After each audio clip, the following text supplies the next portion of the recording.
السلام علیکم ناظرین، اختلافی نوٹ میں آپ کے ساتھ میں ہوں مہرین سبطین، ساتھ میرے موجود ہیں ڈاکٹر بابر اعوان۔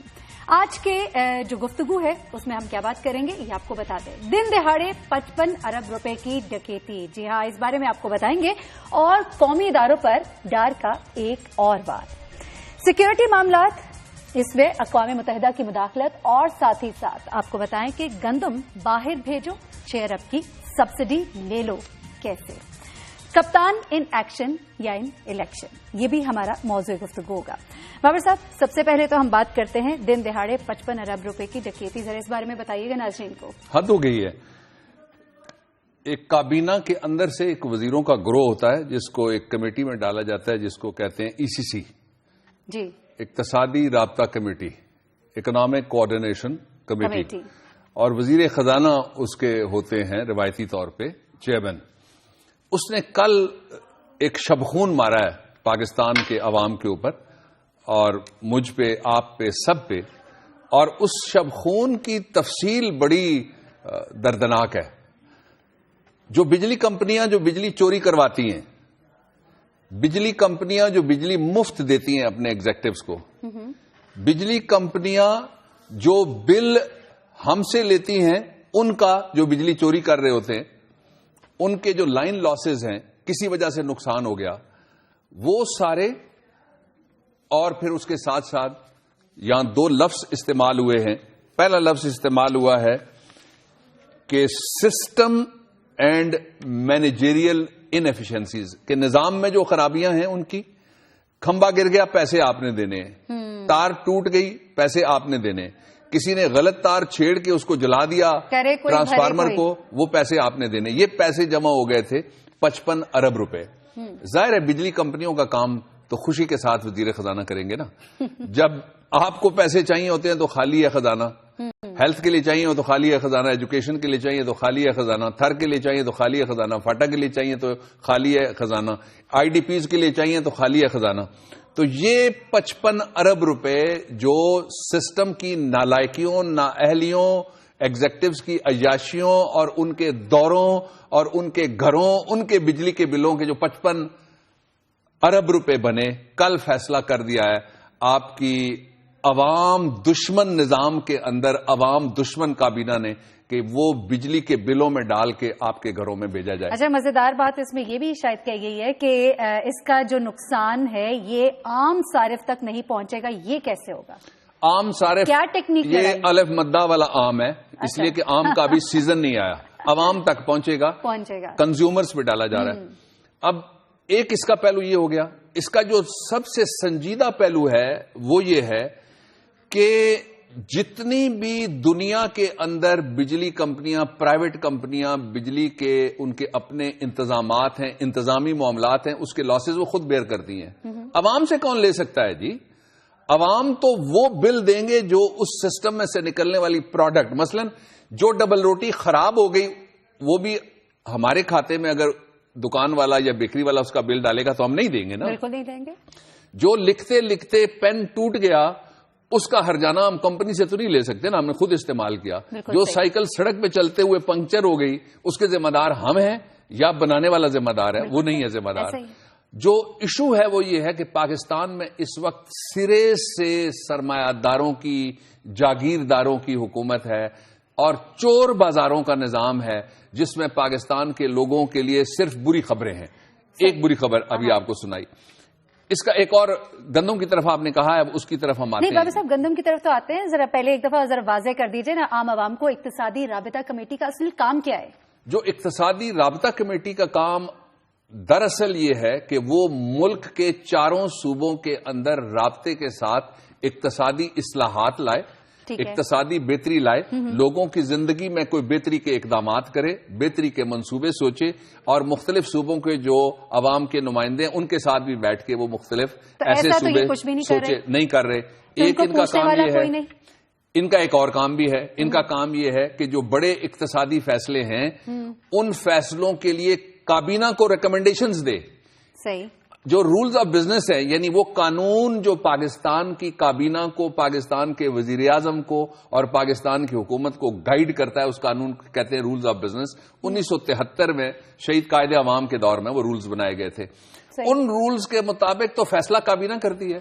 میں یہاں بیٹھ کے چیختا رہا، میں نے کہا کہ کیوں نہیں آپ لے کے گئے پیٹرول والا معاملہ کابینہ میں، کیوں نہیں آپ لے کے گئے 21ویں ترمیم؟ اب 28 تاریخ سے اس کے اوپر بحث شروع ہو جائے گی. آپ کو یاد ہے میں نے کہا ایک دفعہ نہیں کئی دفعہ کہا کابینہ میں لے جاتے ہی نہیں ہے، اس لیے کہ کابینہ میں شاید کوئی ریاض پیر زیادہ ہی بول پڑے، کابینہ میں شاید کوئی بابر اعوان بیٹھا ہو وہ بھی بول پڑے، کابینہ میں شاید کسی کا ضمیر سویا ہوا اس ٹھنڈ میں یک بستہ ہو کے سویا ہوا وہ جاگ جائے کسی کی آہ سے اور وہ بول پڑے. اچھا بابر صاحب، یہ اعلانات کر دیے جاتے ہیں، ان کو پوچھنے والا کوئی نہیں ہے. میرا سوال یہ، سمدی کو کون پوچھے گا؟ پیا ہوئے کوتوال پھر ڈر کاہے کا. سمدی کو پوچھے گا کون؟ صحیح. اب آپ نے کہا کہ اس کا اور کام کیا ہے، میں اور کام بھی ان کا بتا دیتا ہوں. آئین میں لکھا ہوا ان کا کام ہے پاکستان کے لوگوں کی زندگی آسان بنانا. کہاں سے آسان بنائی؟ قانون میں لکھا ہوا ہے چور کو پکڑنا. کون پکڑنا؟ الیکٹریسٹی ایکٹ علیحدہ ہے، اس میں لکھا ہوا ہے جو چوری کرے گا اس سے نہ صرف بل لیا جائے گا، نہ نقصان لیا جائے گا، بلکہ اس سے جرمانہ بھی لیا جائے گا، اس کو قید بھی کیا جائے گا، اس کا اڈیالہ کوٹ لکھپت اور کولو بھی اس کو بھیجا جائے گا. لیکن یہ ساری کی ساری سزائیں، یہ جو 55 ارب روپے کی ڈکیتی ہے دن دہاڑے ہے، یہ عوام کو دی جا رہی ہے، عوام کی جیب پہ ڈکیتی ہے. اور کس طریقے سے کل ہم نے ایک چھوٹے سا دکھایا تھا ویڈیو وزیر اعظم کا، وہ کہہ رہے ہیں عوام کی زندگیاں میں آسان بنا دوں گا. سمدی صاحب کو تو قابو کیجئے وزیر اعظم، آپ کس طرح سے عوام کی زندگی آسان بنا دیں گے؟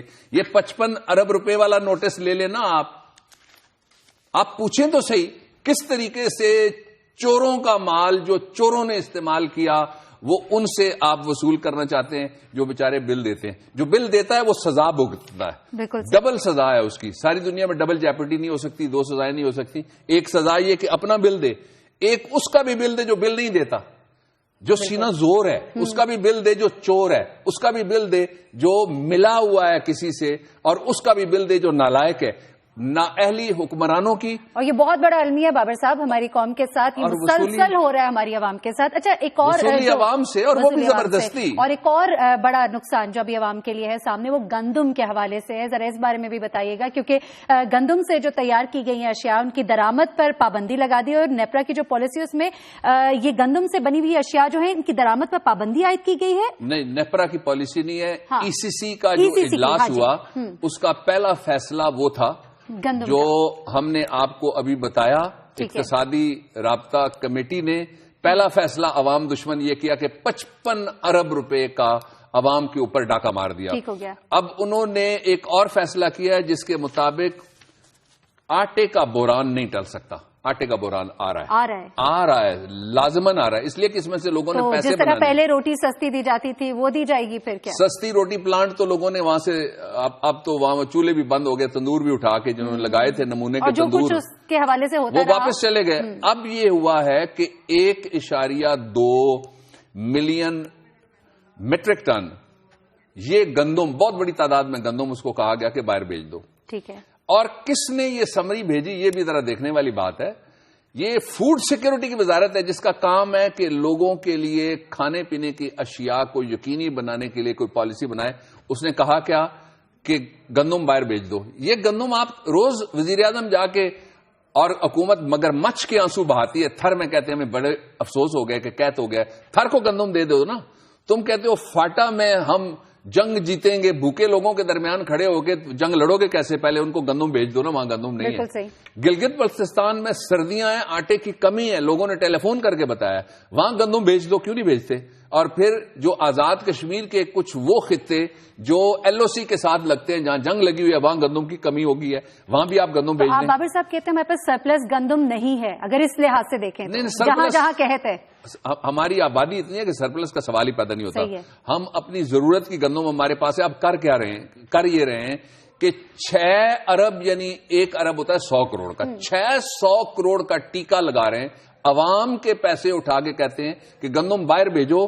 ساری دنیا میں جو چیزیں لوگ ایکسپورٹ کرتے ہیں یعنی ملک سے باہر بھیجتے ہیں، برآمد کرتے ہیں، جو ان کی کمائی پاکستان کے خزانے میں جانی چاہیے. جو بھی کوئی ملک سے بیچتا ہے وہ کما کے کچھ پاکستان کے خزانے کو دے. تجارت کا مطلب تو یہی ہے نا. یہ کیسی تجارت ہے کہ 6 ارب روپے خزانے سے نکال کے اسحاق ڈار کہتا ہے یہ لے لو, یہ تمہارے لیے سبسڈی ہو گئی. اور یہ گندم کس کی ہے؟ یہ جاگیرداروں کی گندم ہے. یہ چھوٹے کسان کی گندم نہیں ہے, یہ مزدور کی گندم نہیں ہے, یہ ہاری کی گندم نہیں ہے, یہ زرعی مزدور کی بھی گندم نہیں ہے. یہ بڑے کسان کی گندم ہے جو سرپلس کہتے ہیں ہے. اس کو باہر بھیجو. اور ریٹ جو رکھے گئے اس میں بھی تفاوت میں آپ کو بتا دیتا ہوں. پنجاب اور سندھ کے درمیان پھر ایک امبیلنس آ گیا. پنجاب کی جو گندم 1 ٹن پر $55 ملیں گے, سندھ کی وہی گندم اس کو $45 مل. یہ فرق بھی اس لیے ہے کہ کسی کو فیور کرنا ہوگا نا پنجاب میں. سندھ میں کسی کو ذرا نیچا دکھانا ہوگا. اچھا, سندھ میں کسی کا بازو مروڑنا ہوگا. وجہ نہیں دی انہوں نے, وجہ انہوں نے ایک ہی دی ہوگی اور وہ اپنے آپ کو دی ہوگی. پارلیمنٹ تو سوئی ہوئی ہے, کوئی پوچھنے والا نہیں ہے, خاموش ہے. ساری کی ساری وہ عدالتیں جن کو کنزیومرز کے لاز کے مطابق کہا گیا کہ جو صارف ہے گندم کھانے والا ہے اس کا تحفظ کرو, بجلی جو جلانے والا ہے اس کا تحفظ کرو, نہیں کر رہے. اس کے ساتھ ہی جو پرائس ہائیک والی ہیں کمیٹیاں ساری کی ساری حکومت کی کہ مہنگائی پہ کنٹرول کرو, وہ بھی خاموش بیٹھی ہوئی ہیں. اس کے ساتھ ہی سیاسی جماعتیں عوامی ایشوز کے اوپر خاموش. پارلیمنٹ کدھر ہے, اپوزیشن کدھر ہے؟ اتنا بڑا فیصلہ کر دیا ای سی سی نے. اپوزیشن بدقسمتی کے ساتھ جیب کی گھڑی ہے, پارلیمنٹ پین ہے سامنے لگایا ہوا. نمائش صرف دکھاوا. جب اپنی ضرورت ہوتی ہے تو پارلیمنٹ کو بلا لیا جاتا ہے, پارلیمنٹ بیٹھ جاتی ہے, اپنی تنخواہوں میں بھی اضافہ کر لیتی ہے, اپنی مراعات کا بہت خیال رکھتی ہے, اپنے استحقاق کا بھی پارلیمنٹ بہت خیال رکھتی ہے. اس مخلوق خدا کا کون خیال کرے گا؟ بابر صاحب, یہ جو اب گندم درآمد کی جائے گی تو اس کے نقصانات کیا ہوں گے, ذرا اس کو تھوڑا سا واضح کیجیے. 2 چیزیں بڑی سیدھی ہیں. پہلے تو یہ ہے کہ یہ کیا طریقہ ہے کہ آپ کہتے ہیں کہ تجارت کرنے کے لیے جاؤ تو 6 ارب روپے سرکاری خزانے سے نکال کے میں دیتا ہوں. آپ محمد شاہ رنگیلا آپ ہیں کون جی؟ آپ حاتم تائی ہیں؟ آپ کا جو دل چاہے گا وہ آپ خزانے کے ساتھ کرتے رہیں گے. سبسڈی دینے کا کوئی قانون نہیں ہے؟ سبسڈی دیں کنزیومرز کو. قانون موجود تھا جو اڑا دیا گیا اس گورنمنٹ کے آنے کے بعد. ایک روایت بھی موجود تھی کہ عوام کو آٹے پہ سبسڈی ملتی تھی, عوام کو بجلی پہ سبسڈی ملتی تھی, عوام کو پیٹرول کی مصنوعات, پیٹرو مصنوعات کے اوپر جس میں ڈیزل بھی شامل تھا, مٹی کا تیل بھی شامل تھا, وہ بھی سبسڈی عوام کو ملا کرتی تھی. اور عوام کو جو بچوں کے استعمال کا دودھ ہے اس کو بھی سبسڈی ملا کرتی تھی. سبسڈی جب سے پاکستان میں IMF کی حکومت آئی ہے اس کے پیاروں اور راج دلاروں نے پاکستان کے لوگوں سے سب کچھ چھین لیا. لیکن IMF خاموش رہے گا. اب اس 6 ارب روپے پہ وہ نہیں بولے گا کہ جناب یہ کدھر جا رہے ہیں یہ پیسے سارے کے سارے پاکستان کے خزانے سے نکل کے. ایک نقصان یہ ہو گیا. دوسرا نقصان یہ ہے کہ پلاننگ تو ہے نہیں. میں آپ کو دعوے سے کہتا ہوں, کوئی آ کے تردید کر دے, اس وقت بھی گندم ایسی حالت میں پڑی ہوئی ہے جو سٹوریج میں ہے, جو کھانے کے قابل نہیں ہے. اس کو پھپھوندی بھی لگی ہوئی ہے, اس میں بارش بھی پڑتی ہے, اس میں انفیسٹیشن یعنی کیڑے بھی گھستے ہیں, اور وہ گندم ہے جو اٹھا کے دی جاتی ہے پھر پسائی کے لیے. وہاں سے اس میں علیحدہ میدا نکلتا ہے, سوجی اس میں سے علیحدہ نکلتی ہے, سارا کچھ نکال کے جب کچھ نہیں بچتا تو وہ آٹا پھر عوام کو بیچا جاتا ہے, وہ بھی ڈبل ٹرپل قیمت پہ. اب اس آٹے سے بھی لوگوں کو محروم کرنے کے لیے گندم باہر بھیجی جا رہی ہے. لیکن میں ادھر لوٹ کے آؤں گا. میڈم سو کیوں رہے ہیں؟ سارے سو رہے ہیں اور سمجھتے ہیں کہ ابھی کچھ بھی نہیں ہوا. میں شیئر کرنا چاہتا ہوں آپ سے کہ کسی نے بڑے درد دل کے ساتھ کہا ہے کہ ابھی سوتے رہو بھائی, ابھی سے کیوں پریشان ہو, ابھی بے روزگاری نے تمہارے در پہ دستک بھی نہیں دی ہے.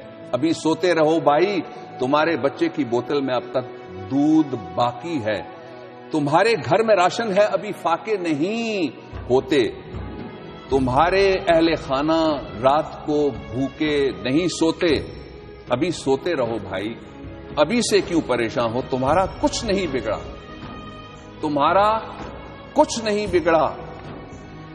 ابھی سوتے رہو بھائی. تمہاری والدہ ہے محترم اب بھی, تمہارا کچھ نہیں بگڑا کہ ان کی کوئی شب اب تک نہیں گزری ہے تھانے میں. ابھی سوتے رہو بھائی. تمہاری بہن کو اب تک کوئی قاری نہیں کہتا. شریک زندگی کے کھلتے چہرے پر کسی ظالم نے کب تیزاب پھینکا ہے. ابھی سوتے رہو بھائی, ابھی سے کیوں پریشان ہو, تمہارا کچھ نہیں بگڑا.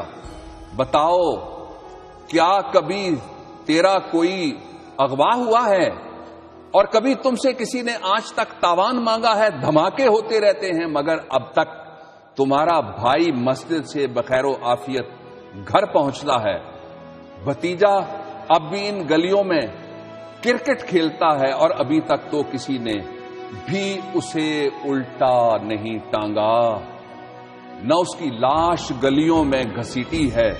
ابھی سوتے رہو بھائی, ابھی سے کیوں پریشان ہو, تمہارا کچھ نہیں بگڑا. ابھی اس ظلم کے افریت میں اور تم میں تھوڑا فاصلہ ہے, اور ابھی تم تک پہنچنے میں اسے کچھ وقت لگنا ہے. ابھی سوتے رہو بھائی, ابھی سوتے رہو. ابھی سوتے رہو بھائی, ابھی سے کیوں پریشان ہو. بابر صاحب, بجلی, گیس اور پیٹرول بحران کے بعد اب جیسے کہ آپ نے کہا کہ آٹا بحران بھی ہے, وہ جلد آ رہا ہے, اور اس کی وجوہات کیا ہیں اس بارے میں تو ہم نے عوام کو بتایا. بریک پر جائیں گے, اور بریک سے جب ہم واپس آئیں گے تو آپ کو بتائیں گے کہ پاکستان کے سیکیورٹی معاملات میں اقوام متحدہ کی مداخلت کیوں ہے, ایک بہت بڑا سوال ہے, اور خود مختاری کیا رخصت ہو گئی, اس پر بات کرتے ہیں ایک بریک کے بعد.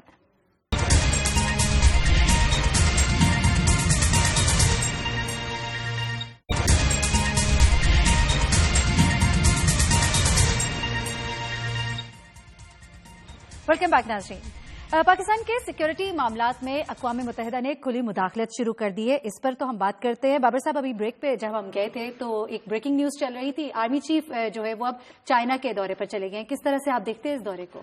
میرا خیال یہ ہے کہ دنیا نے پاکستان کے اندر جو اس وقت ایک پرسپیکٹو بنا ہوا ہے ہماری وزارت خارجہ کا, اور جو تاثر ہے غیر سنجیدگی کا جو سیاسی حکومت ہے اور پارلیمنٹ ہے, اس کی وجہ سے ساری دنیا اب فوج کی طرف دیکھتی ہے, اور فوج سے بات کرنا ان کے لیے زیادہ ان کو مناسب لگ رہا ہے. یہاں چھوڑ دیجئے, آپ امریکہ کا دورہ ذہن میں لائیے, پھر اس کے بعد جو افغانستان کا دورہ تھا وہ دیکھیے, اس کے بعد پھر آپ انگلینڈ کا دورہ دیکھیے, اور انگلینڈ کے بعد اب آپ چائنا کا دورہ دیکھیے.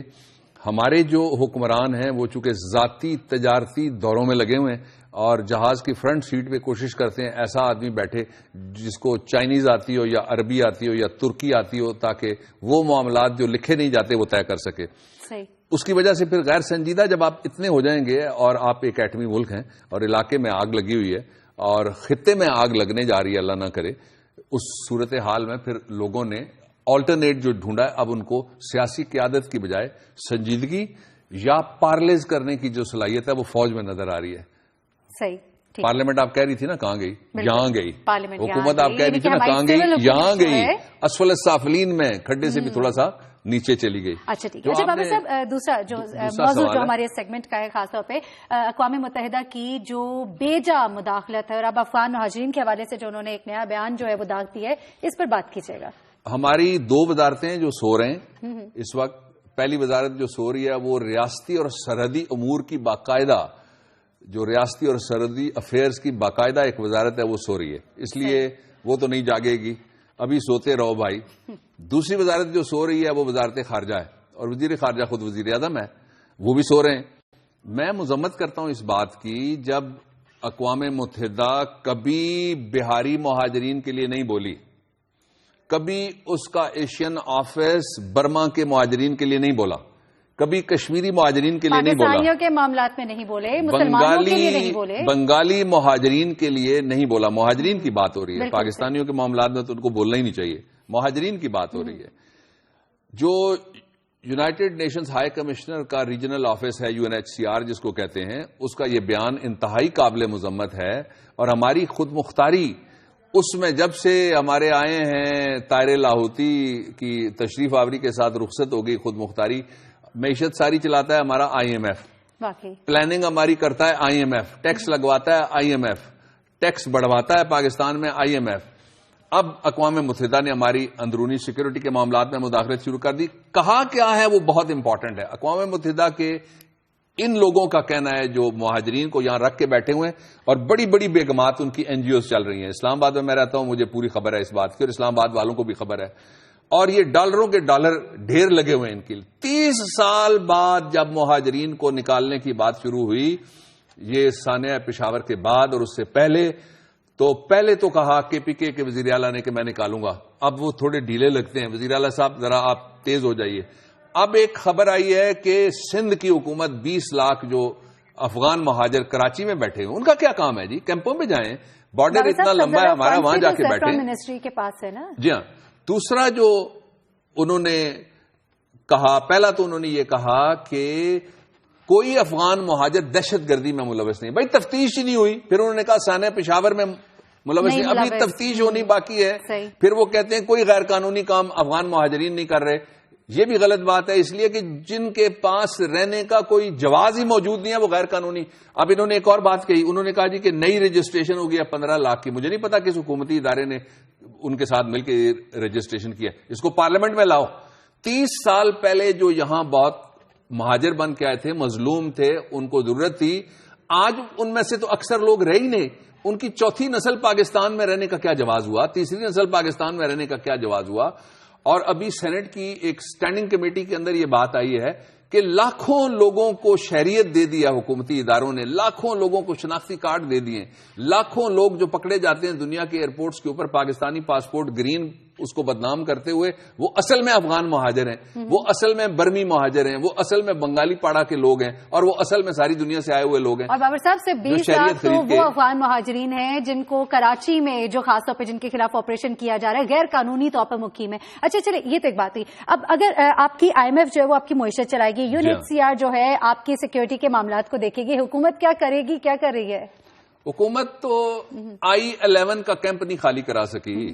اچھا، یہ سیکرٹری داخلہ جس کو ہم نے مشکل سے تلاش کیا تھا، ایک دن اسلام آباد کے وہ شیر پولیس والے جو اپنے جلوسوں پہ تو حملے کر سکتے ہیں، وہ پنجاب کے شیر پولیس والے جو اسلامیہ اسکول کے بھاٹی گیٹ میں بچوں پہ تو حملے کر سکتے ہیں. اور وہ شیر انتظامیہ اسلام آباد کی جس کی ساری توجہ پلاٹوں کی بندر بانٹ کے اوپر ہوتی ہے، کبھی CDA کے ذریعے سے، کبھی ہاؤسنگ سوسائٹیوں کے ذریعے سے، اور کبھی کوآپریٹیوز کے ذریعے سے، ان کو یہ نظر نہیں آ رہا کہ اسلام آباد کے اندر کتنے بڑے پیمانے کے اوپر پارکنگ ہو چکی ہے. غیر قانونی تارکین وطن میں ان کو کہتا ہوں. مہاجر تو وہ ہوتا ہے جس کے ملک میں جنگ لگی ہوئی ہے. آج جنگ آپ پاکستان میں لے آئے، آپ مہاجرین کو پاکستان سے باہر یا ان کو کیمپوں میں شفٹ کرنے کے لیے تیار نہیں ہے. ظاہر ہے قوم کو بتانے کا وقت آ گیا ہے، اس لیے میں چھپاؤں گا نہیں کہ یہاں کچھ لوگ ڈالروں کا کاروبار کرتے ہیں ان کے ذریعے سے. یہاں کچھ لوگ وہ کاروبار کرتے ہیں جو پاکستان کو ساری دنیا میں ہمارے سفر پہ پابندیاں لگوا سکتا ہے، اور وہ ہے انسانی سمگلنگ کا کاروبار. ہمارے ادارے کیوں سو رہے ہیں؟ حکومت کے سرکاری ادارے یہ بات مانتے ہیں. وہ کہتے ہیں کہ چمن سے بھی لوگ غیر قانونی طور پہ روز آتے ہیں، اور وہ کہتے ہیں کہ تورخم سے بھی روز غیر قانونی لوگ آتے ہیں. میں آپ کو ایک چھوٹی سی مثال دیتا ہوں. اگر یہ 20 لاکھ نہیں جو 65 لاکھ ٹوٹل لوگ کراچی کے 20 لاکھ ہیں یہاں پہ بیٹھے ہوئے ہیں، تو ان کو اگر واپس بھیج دیا جائے تو پولیو تو ختم ہو سکتا ہے فاٹا سے، پولیو تو ختم ہو سکتا ہے غریب علاقوں سے. میں آپ کو 3-4 شہروں کی جو حالت ہے اس وقت، بڑی بیماری ہیپاٹائٹس، پاکستان کی 18 کروڑ آبادی میں سے 2.5 کروڑ لوگوں کو B اور C جو جان لیوا مار دینے والا قاتل ہیپاٹائٹس ہے اس کا وائرس لگا ہوا ہے، اور 4 کروڑ مریضوں کو A کا وائرس لگا ہوا ہے. یعنی تیسرا حصہ پاکستان کی آبادی کا پانی پینے کا صاف نہ ہونے کی وجہ سے بیمار ہو رہا ہے. باتھ روم ان کے پاس نہیں ہے، ان کے پاس ہیلتھ نہیں ہے. آپ کہتے ہیں یہ مہاجر ہیں. اقوام متحدہ کے خلاف احتجاج کرنا چاہیے.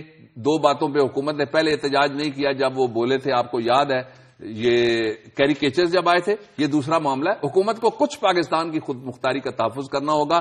اگر صاحب جب ہم نے پھانسی کا جو معاملہ ہے وہ اٹھایا، اس پہ بھی ان کی جانب سے بیانات آ گئے تھے. کس حد کے ساتھ وہ یہ بولتے ہیں اور ہماری حکومت کس طرح سے اس طرح کی سٹیٹمنٹس کو ویلکم کر لیتی ہے، یہ ایک بڑا سوالیہ نشان ہے. یہاں پہ بریک لینے کا کہا جا رہا ہے. بریک لیتے ہیں، اور بریک سے جب ہم واپس آئیں گے تو آپ کو بتائیں گے کہ اسحاق ڈار جو وزیر خزانہ ہے یا گورنر اسٹیٹ بینک ہے، کیا ہے یہ، اس بارے میں بات کرتے ہیں لیکن اس بریک کے بعد. یا سب کچھ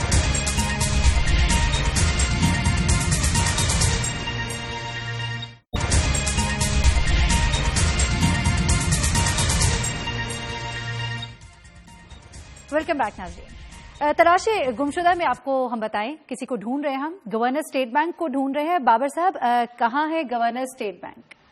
کون سا گورنر اسٹیٹ بینک؟ آج کل تو دو ہیں. گورنر اسٹیٹ بینک ایک اٹانومس, ایک آزاد, ایک خود مختار ادارہ ہے. جس طرح پاکستان ایک آزاد خود مختار آئینی وطن ہے, اور اس میں جس طرح ہم نے احتجاج کیا اقوام متحدہ کی مداخلت کا ہمارے اندرونی تفتیش کے معاملات اور ہمارے اندرونی سیکورٹی کے معاملات کے اوپر, اسی طریقے سے آج ایک اور ایسا پاکستان کی تاریخ میں مالیاتی ایک ٹریس پاس ہوا ہے اور تجاوز ہوا ہے جس کا ضرور نوٹس لیا جانا چاہیے. کس نے کیا یہ تجاوز؟ وہ کون کر سکتا ہے سمدی کے علاوہ؟ کس کے پاس اتنا اختیار ہے اور پیا کس کے کوتوال ہیں؟ وہی کر سکتے ہیں. ڈار صاحب نے آج کمال کر دیا.